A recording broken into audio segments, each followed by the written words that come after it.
clicker said 26. I was at 25.45. Not terrible. Just a little bit over.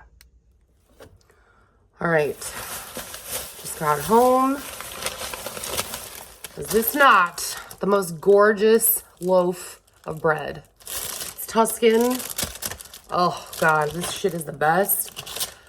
I will say, before, I discovered this sort of bread, I was like super obsessed with baguettes. And that's actually why I got the fake Nutella that you guys saw. It's because it was like my favorite thing. Well, my brother's and my dad's and my favorite thing.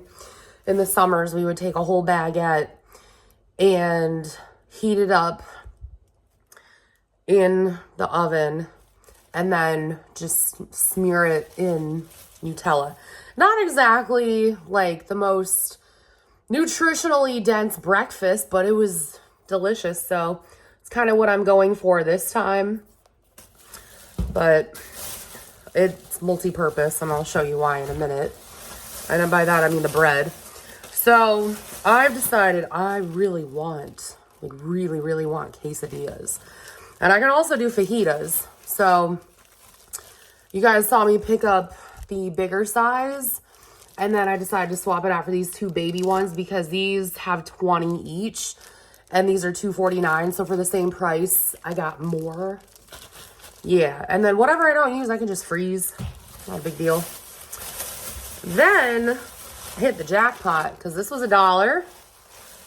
And so was the celery. So I'm super happy about that. And then this is what I'm going to do with majority of the bread. I do this a couple times a year. It's like I don't know. I remember doing this when I was like super poor, and it was like an absolute treat for me because I was so damn poor. I would get the nicest loaf of bread I could find, and I would get the good mozzarella. That's right, the Bel Gioioso. Excuse me, I'm still kind of sick, so just bear with me. And then basically you toast the bread, you melt the cheese on it, put some like spices and shit on there. It's like ghetto bruschetta. Not even technically, it's like ghetto pizza. But there's only one thing I love more than bread, and that's cheese.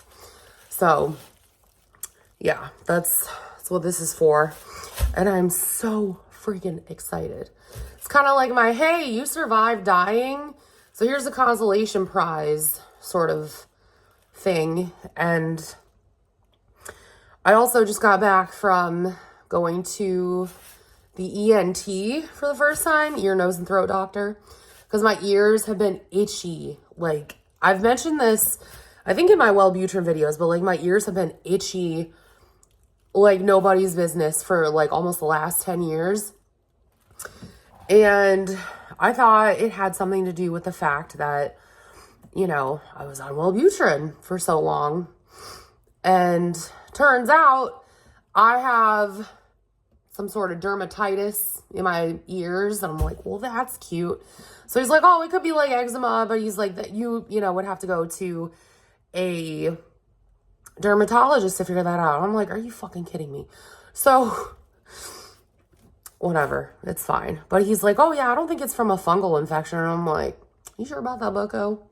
But I'm like, then again, I didn't go to med school, so I'll trust him.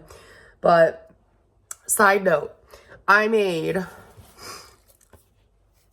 ORS solution this is for work specifically. And I have this red scoop in here that's from a, excuse me, Ghost pre-workout from like ages ago. And then I also have a huge jar that I made that's for home. So I gotta start drinking that because I'm probably dehydrated from being sick. Let's be real here. And I was like, I'll just drink tea. That didn't happen. It didn't happen at all. So anyways, I'm going to have some really good bread and I'm going to enjoy myself. But anyways, hope you guys are doing well. I apologize for being MIA last week, but I was on vacation, so it'd be like that. You guys might get to see that. I don't know. I don't know if you guys would want to see that. I really didn't do much. It was a lot of stuff at home, excuse me, being sick and relaxing. But anyways, thank you guys so much for watching. I love you all. And I'll talk to you on my next video. Bye, guys.